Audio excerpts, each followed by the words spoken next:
किसी भी पढ़ने वाले का दिल जो था या दिमाग जो था वो ज़रा कठोर था, ज़रा अक्खड़ था, उसमें वो नरमी और गुदाज नहीं थी जो नाजुक जो मसाइल है उनको समझ सकता। तो मंटो के मसलन एक तवाइफ, एक किरदार है उसका कि वो बहुत चिड़चिड़ी है, बहुत चरस पीती है, बहुत गांजा पीती है, बहुत चिड़चिड़ी है, किसी को भी शुमार में नहीं लाती ले। और मंटो उसके पास जाता है लेकिन वो किसी उसको भी शुमार में नहीं लाती। और एक रोज़ वो अपना जो दलाल होता है, ढोंडू उसका नाम है, उसको कहती है कि तू मुझे लाहौर ले चल। और वो उसको लाहौर लेकर जाता है और वो बुर्का पहनकर लाहौर जाती है। और फिर वो लाहौर की सड़क पर जाता है तो वो उसके ढोंडू को कहता है कि जो आदमी की तरफ मैं इशारा करूं उसको पकड़कर मेरे पास ले आना। और वो इशारा करती है, वही आदमी गुज़रता है, इशारा करती है और ढोंडू जो है उसको तरगीब देकर कि एक बहुत ही अच्छी लड़की आई है उसको उसके पास लाता है। और जब वो उसके कमरे में दाखिल होता है तो ये लड़की जो है वो उसका गरेबा पकड़ लेती है और गरेबा पकड़ कर कहती है कि आखिर मैंने ऐसा क्या किया था कि तूने मुझे धोखा दिया, मिलने का कहा और नहीं आया, और मैं न वापस घर जा सकती थी न कुछ कर सकती थी, तूने मुझे इतना बड़ा धोखा क्यों दिया जबकि मैंने तेरे साथ इतनी ज़बरदस्त मोहब्बत की। और इस मोहब्बत की निशानी के तौर पर वो उस लड़के के साथ अब रात बिताती है, लेकिन रात बिताने के बाद में अपना बुर्का जो है वो उसके मुंह के ऊपर डालकर वापस चली आती है बम्बई में। अब ये इतने इसमें बारीकियां हैं, इतनी गहराइयां हैं, बुर्के को डालना, बुर्का पहनना, रात गुजारना, ये सब चीज़ों को आम जहन नहीं समझ सकता था। उसके लिए तवाइफ का मतलब एक ही किस्म का होता था। उसके जो मशहूर अफसाना जो है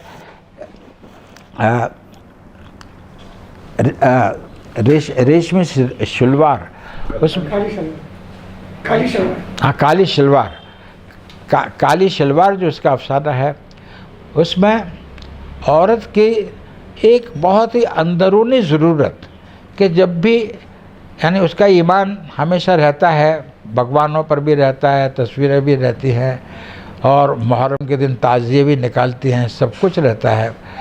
और इस ईमान के लिए उसे मुहर्रम में काले शलवार की बहुत ज़रूरत होती है।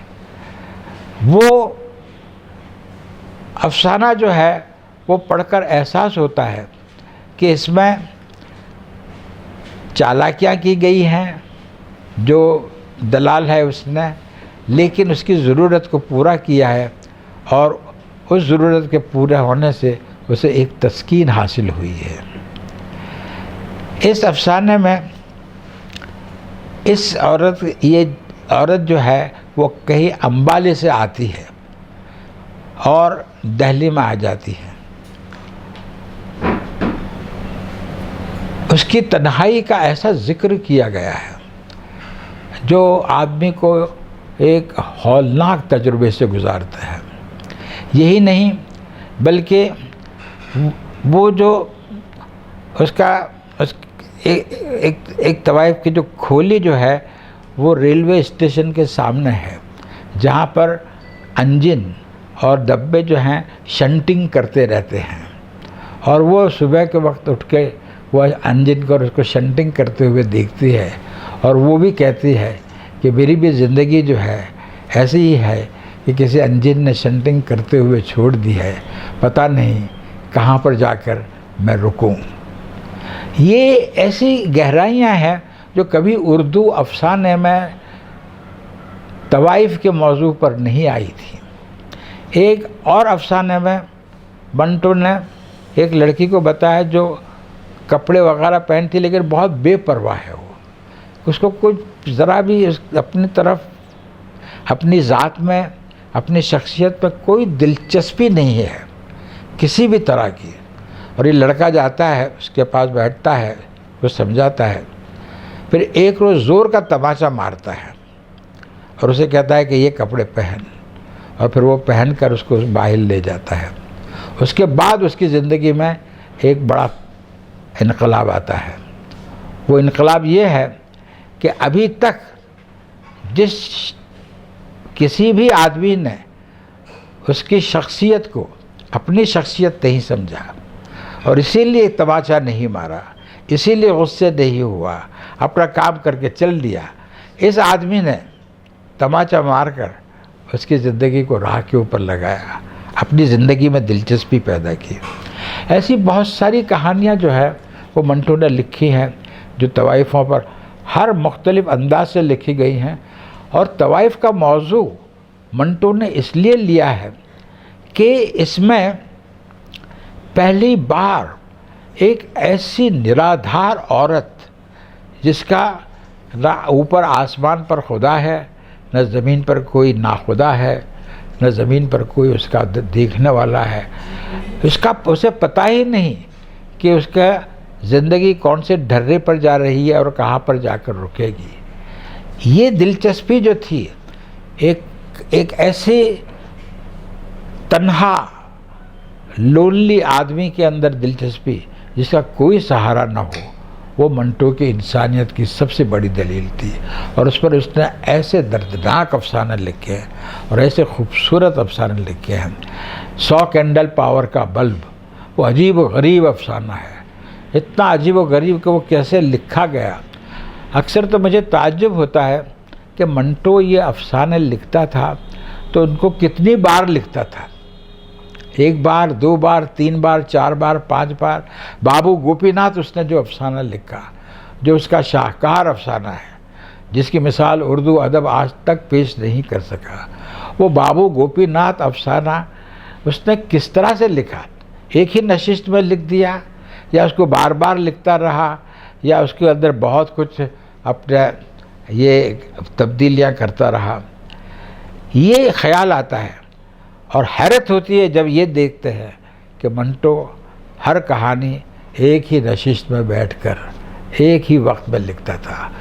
और मुझे तो इस बात की तलाश है कि लाहौर में मंटो के अफसानों के जो मुसव्वदे हैं उनको जमा किया जाए और उन मुसव्वदों का स्टडी किया जाए और देखा जाए कि असल अफसाने में और मुसव्वदे के अंदर क्या फ़र्क है।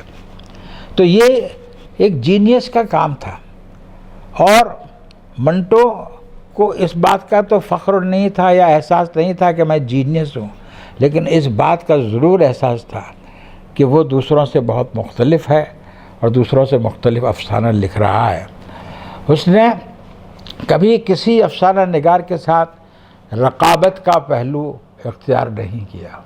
बेदी कि वो हमेशा बहुत इज़्ज़त करता था, कृष्णचंद के साथ अच्छी दोस्ती थी, इस्मत चुगताई के साथ बहुत ही अच्छी दोस्ती थी उसकी। तो मंटो के यहाँ पर ये बात भी नहीं मिले कि वो किसी के साथ में आम तौर के ऊपर झगड़ालू तरीके पर या किसी से बेहतर ख़ुद को साबित करने के लिए कुछ कर रहा हो या अपना कंपैरिजन कर रहा हो।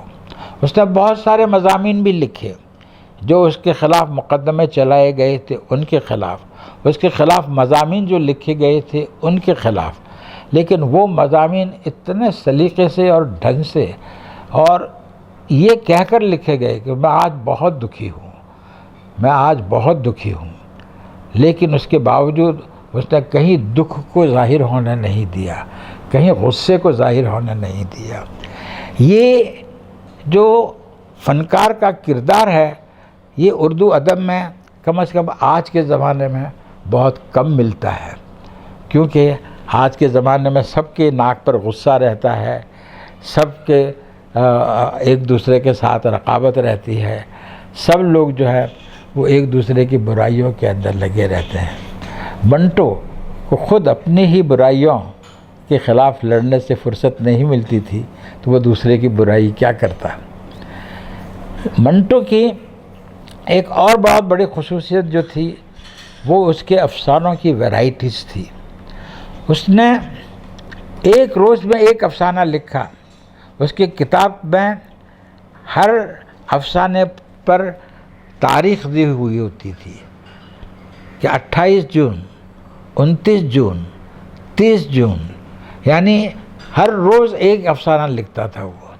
और वो हर अफसाना जो था, जो रोज़ाना लिखता था, वो इतना बेमिसाल होता था कि उस ज़माने में मंटो की किताबों का एक हंगामा था।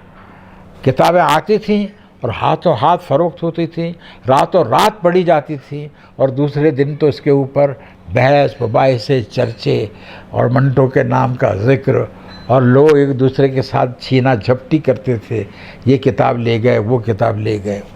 तो ऐसा अदीब जिसने इस तरह से लोगों को, अपने क़ारीन को अपने हाथों के अंदर रखा हो, ये भी बहुत मुश्किल से पैदा होता है। मंटो के यहाँ पर जो अहम चीज़ है वो ये है कि वो एक ऐसे दौर में रह रहा था और उसके पीछे पूरी इंसानी तारीख़ थी जो खून और कत्ल व गारत गरी में लथड़ी हुई थी, और बेजा खून और ऐसे ऐसे कबायली जंगें, और इन कबायली जंगों के अंदर किसी मज़हब का कोई फ़र्क नहीं था। गोया कि इन कबायली जंगों में न हिंदू मज़हब ने कोई फ़र्क पैदा किया था, न इस्लाम ने किया था, न बुद्ध मज़हब ने किया था। चारों तरफ जो है एक तशद्दुद का आलम था। उन लोगों का नहीं जो मुतशद्दिद थे, चंगेज़ खान और हलाकू खान, बल्कि उन लोगों का जो अल्लाह के नाम के ऊपर, भगवान के नाम के ऊपर हुकूमतें कायम करते थे, उनके नाम के ऊपर सेक्ट निकालते थे, उनके नाम के ऊपर फ़िरक़े बनाते थे, और फिर इन फ़िरक़ों के ज़रिए दूसरे फ़िरक़ों का जो कत्ल आम करते थे। ये इंसानी तारीख़ का सबसे ज़्यादा तारीख़ पहलू है। मंटो इस पहलू को जानता था। उसने किसी भी जगह इसका ज़िक्र नहीं किया, कहीं भी इसका ज़िक्र नहीं किया, लेकिन वो जानता था। और वो ये भी जानता था कि इंसान जो है उसमें जो तशद्दुद है, उसके साथ साथ एक और जज्बा भी है, और वो है कंस्ट्रक्शन का। वो है गोया कि किसी न किसी तरह से तख्लीक चाहे इंसान की हो, चाहे अफसानों की हो, नावलों की हो, म्यूज़िक की हो, आर्ट की हो, पेंटिंग की हो, ये तख्लीक का जो जज्बा है, इसको मंटो के हम इरोस का जज्बा कह सकते हैं। तारीख़ में जो जज्बा इंसान में मिलता है उसको थानाटोस का कह सकते हैं कि वो मौत की तरफ ले जाता है। मंटो हमेशा इंसान में एक ऐसा नुक्ता तलाश करता था कि जिस नुक्ते के ऊपर अगर आदमी कुछ ज़रा थोड़ा सा कॉन्शियस हो जाए तो वो सही मानी में इंसानियत को पा सकते हैं। और अदब इसी मानी में इंसानियत की खिदमत करता है, इंसान को इंसान बनाता है, इंसान को बेहतर बनाता है कि वो इंसान में रही हुई जो उसकी एक बहुत ही बारीक नुक्ते जैसी कोई चीज़ है जो इस कायनात की तख्लीक के साथ, इस कायनात में इंसान की तख्लीक के साथ उसके वजूद में आई और उसके वजूद में कहीं छुपी रही, उसको ढूंढने की कोशिश करता है। ये कोशिश दो अफसाना निगारों में मिलती है, एक राजेंद्र सिंह बेदी में और एक सआदत हसन मंटो में। और जब वो इस चीज़ को पा लेता है तब उसे महसूस होता है कि इरोस का जज्बा जो है वो बहुत बड़ा जज्बा है। उसकी सबसे अच्छी मिसाल जो है, क्योंकि तकरीर जो है बहुत तवील हो रही है इसलिए मैं एक दो मिसालों पर अपनी बातों को पूरी करूंगा, कि उसकी सबसे अच्छी मिसाल है वो सरकंडों के पीछे है, जो मंटो का सबसे ज़्यादा भयानक अफसाना है, सबसे ज़्यादा खौफनाक अफसाना है। और उस अफसाने को पढ़कर मैं भी सबसे पहले तो चौंक पड़ा और मैंने कहा कि मंटो जो है अब सेंसेशनलिज्म की तरफ, सनसनीखेज़ी की तरफ जा रहा है। और पूरे हिंदुस्तान और पाकिस्तान में तो चारों तरफ इसका एक ऐसा कोई चर्चा था। लोग कह रहे थे कि ऐसा ख़राब, ऐसा गंदा, इतना ख़राब अफसाना तो कभी लिखा ही नहीं है। बाद में इसको बहुत गौर से पढ़ने के बाद, बहुत सोच विचार करने के बाद मुझे महसूस हुआ कि ये अफसाना जो है, ये तो इंसान की पूरी तारीख़ में इंसान का जो रोल रहा है इरोस का और थानाटोस का, उस रोल का बेहतरीन में बेहतरीन मिसाल की पेश करता है। क्योंकि इस अफसाने में सबसे पहली बात तो ये कि एक ऐसी सड़क का ज़िक्र है जिसके इर्द गिर्द ये अपने ये झाड़ियाँ लगी हुई हैं, सरकंडों की झाड़ियाँ लगी हुई हैं, और दूर तक मैदान ही मैदान है, खाली है, कुछ नहीं है। और इस सड़क पर से ट्रक्स गुज़रते रहते हैं, ट्रक्स गुज़रते रहते हैं। इन सरकंडों के पीछे एक छोटी सी झोपड़ी है, उसके अंदर एक औरत रहती है, और उस औरत के पास एक लड़की है, बहुत खूबसूरत लड़की है। ये लड़की कहाँ से आई कोई नहीं जानता, शायद उठा कर ले आई हो, शायद पुर्दा फरोशों से उसने ख़रीदी हो, शायद कहीं पर उसको यतीम मिल गई हो, लेकिन वो लड़की जो है वो उसके पास रहती है और उसी के पास वो जवान होती है। तो ये औरत जो है उस लड़के से पेशा कराती है।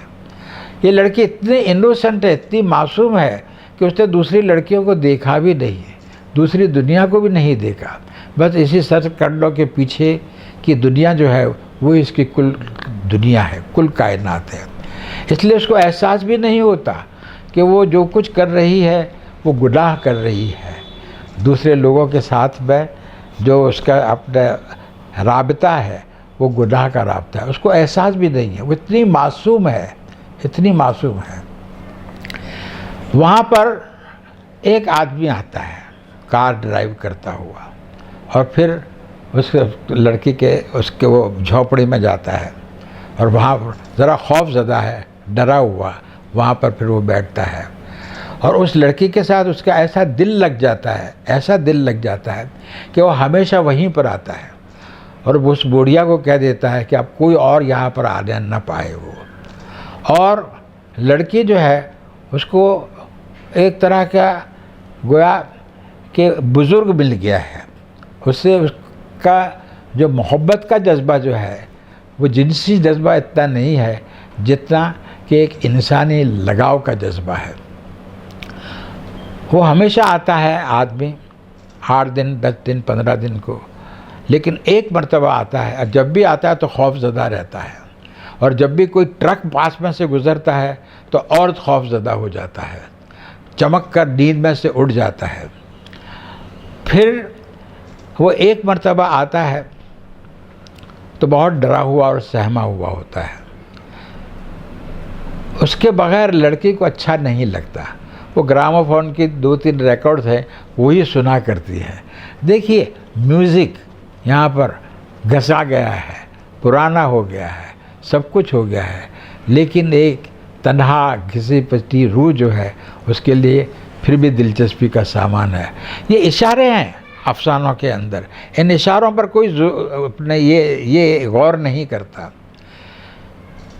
फिर वो आदमी, फिर कार आती है, आदमी आता है, और वो आदमी जो है कार में से उतरता है, उसके साथ एक औरत उतरती है, बहुत खूबसूरत साड़ी पहनी हुई और होठों पर लाल लिपस्टिक लगाया हुआ, और वो अंदर आते हैं। तो बुढ़िया कहती है कि आइए, आपका नाम? तो वो औरत कहती है मेरा नाम हलाकत है। देखिए अजीब तरह से नाम बताया कि मेरा नाम जो है वो हलाकत है, कुछ खाने का इंतज़ाम करो। यहाँ तो खाने का इंतज़ाम में कुछ सब्ज़ी मिल जाएगी, गोश्त वोश्त तो नहीं मिले। तो वो कहते हैं कि गोश्त का भी इंतज़ाम हो जाएगा, आप खाने का इंतज़ाम करो। उसके बाद वो जाती है कि कहाँ है तुम्हारी दुल्हन को मैं देखूँ तो सही। फिर वो जाके वो लड़की के पास बैठती है, और बैठने के बाद उसे देखती है। फिर उसके मर्द को कहती है कि तुम ज़रा बाहर हो आओ। वो बाहर जाता है, सड़क पर खड़ा रहता है, बेचैन बेचैन बेचैन, हाथ लरसते हैं, ये लरसता है, ट्रकें पास होती हैं, समझे। और उसके बाद में जैसे ही वो वापस जाता है, कमरे में जाता है, तो पूरा कमरा खून से लथपथ होता है और उस लड़की के गोश्त के टुकड़े चारों तरफ बिखरे होते हैं और उनमें से कुछ गोश्त जो है वो दिया हुआ होता है उस बूढ़ी औरत को कि तुम इसको पका कर रखो। और फिर वो उस औरत को और गैर सिमत की तरफ निकल जाता है, कोई सिमत नहीं। इसमें आप देखिए कि बहुत पुरानी इंसानी तारीख, होमर के यहाँ मिलेगा आपको इगिस्थस, जिसने अपने के बच्चों को मारकर उस मेहमानी में खिला दिया गया था। हमारे यहाँ हंदा का अपना ये किस्सा है कि उसने हंदा ने जो अपने उनका कलेजा जो था, अमीर हमज़ा का कलेजा था, उसको निकाल कर खाया। इसमें शक नहीं कि बाद के मुअर्रिख कहते हैं कि हंदा ने इस्लाम के लिए बहुत बड़े बड़े काम किए, लेकिन ये भी एक हकीकत है कि कलेजे को चबाना एक इंतकाम का जज्बा है। वो औरत उस मर्द को कहती है कि मेरा पहला शौहर जो था तो उसके मैंने तिक्का बोटी करके चीलों को खिला दिया था। ये वहाँ पर हो रहा है जो सरहद के ऊपर है। ये ऐसी चीज़ें जो हैं कि सरहद की औरतें जो होती हैं आम तौर पर इस किस्म की सख्त दिल खुंखार होती हैं। यहाँ पर पूरे अफसाने में जो चीज़ आपके जहन से कभी भी फरामोश नहीं होती वो लड़की है जिसका कत्ल किया गया है, जिसके खून की बोटियाँ की गई हैं। वो तो बिल्कुल मासूम है, अपने गुनाह में मासूम है, अपनी ज़िंदगी में मासूम है, अपनी मोहब्बत में मासूम है, अपनी हर चीज़ में मासूम है। वो इरोस है, वो इश्क का जज्बा है, वो मोहब्बत का जज्बा है, वो ज़िंदगी का जज्बा है। और वही ज़िंदगी का जज्बा जो है वो चारों तरफ लहलाते हुए घास की तरह से नज़र आता है। और ये जो औरत जो है ये तो गया कातिला थी, ये थानाठोस है। ये वही औरत है जो लाशों को जला देती है, लाशों के टुकड़े करती है। ये वो लोग जो जिन्होंने हर जंग में, हर लड़ाई में, हर फिसाद में बच्चों को दीवारों के साथ फेंका है, उनको हलाल किया है, उन्हें काटा है, वो इसी औरत की औलाद है। और इस बानी के अंदर झगड़ा जो है मंटो के यहाँ पर वो इरोस का और थानाटोस का। और मंटो का हर अफसाना जो है वो हमेशा इरोस के ऊपर, मोहब्बत के जज्बे पर, तख्लीक के जज्बे के ऊपर, इंसानियत के जज्बे पर, और इंसान जिन चीज़ों को पसंद करता है, मौसीकी है, आर्ट है, अदब है, उनके ऊपर पूरा होता है। और यही चीज़ें हैं जो आदमी के अंदर सोई हुई, जो छुपी हुई इंसानियत का जो छोटा सा जज्बा, जो किसी न किसी तरह से भड़क कर फिर हैवानियत बन जाता है। क्योंकि मंटो ने लिखा है कि फिसादात के अंदर जो लोग हिस्सा लेते हैं वो तो आम इंसान होते हैं, फिर फिसादात ख़त्म हो जाते हैं तो वो तो आम इंसानों की ज़िंदगी गुजारते हैं। तो ये आम इंसानों के अंदर ये जज्बा किस तरह से पैदा किया जाए कि वो मुकम्मल तौर के ऊपर एक शरीफ़ुल नफ्स, रहम दिल, एक करीम नफ्स आदमी बने, ये उसकी कोशिश थी। और तमाम उसके अफसानों के अंदर यही कोशिश आपको नज़र आएगी। और इसीलिए बंटो को बहुत गहराई से पढ़ना, उसके इंटरप्रिटेशंस करना, उसके अफसानों के अंदर दिलचस्पी लेना, मैं तो ये समझता हूँ कि आज के ज़माने में, हमारे दौर में एक हमारा अखलाक़ी फ़रीज़ा है और इसको हम फरामोश कर चुके हैं। क्योंकि मंटो पर अब अच्छी तरकीद नहीं लिखी जा रही है। मंटो के अफसानों पर जो कुछ भी लिखा जा रहा है वो उसमें सतहियत ज़्यादा है।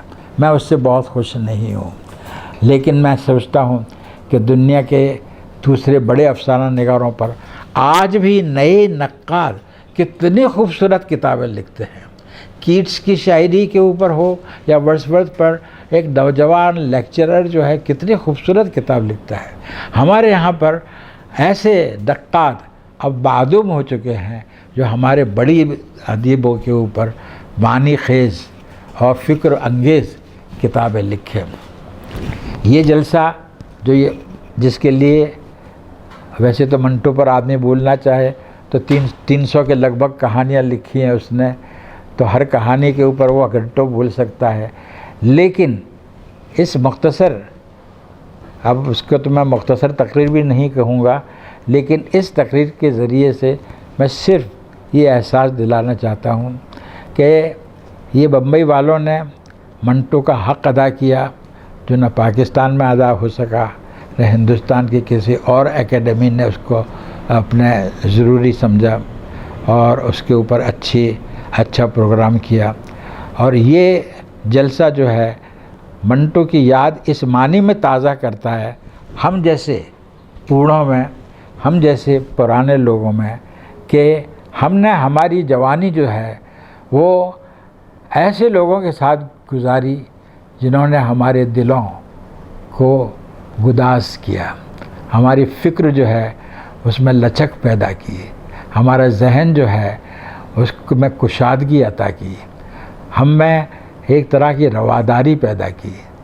और ये इस किस्म के अदीबों को याद करना का मतलब है कि हम उन तमाम चीज़ों से दूर हो जाएं जो हमारे अंदर, चाहे इज़्ज़त के नाम पर, चाहे मज़हब के नाम पर, चाहे वतन दोस्ती के नाम पर, चाहे फ़िरक़ा बंदी के नाम पर, चाहे किसी भी परस्तिश के नाम के ऊपर हमारे अंदर तंग नज़री पैदा करते हों, उन तंग नज़री का तोड़ जो है वो हमेशा आर्ट और अदब रहा है।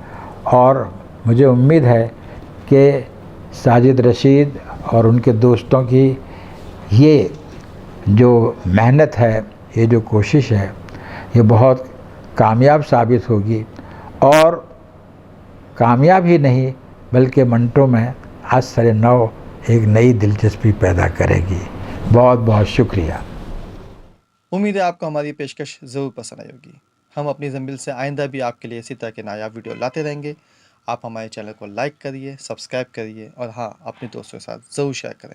और हमें साथ ही ये भी बताइए कि आपको सादत हसन मंटो के कौन से अफसाने पसंद हैं, वाइस अलवी साहब की आपने कौन सी किताबें पढ़ी हैं और आप ऐसे और कौन से वीडियो देखना चाहते हैं। कमेंट करें, हमें आपके कमेंट का इंतज़ार रहेगा। जब तक के लिए शुक्रिया।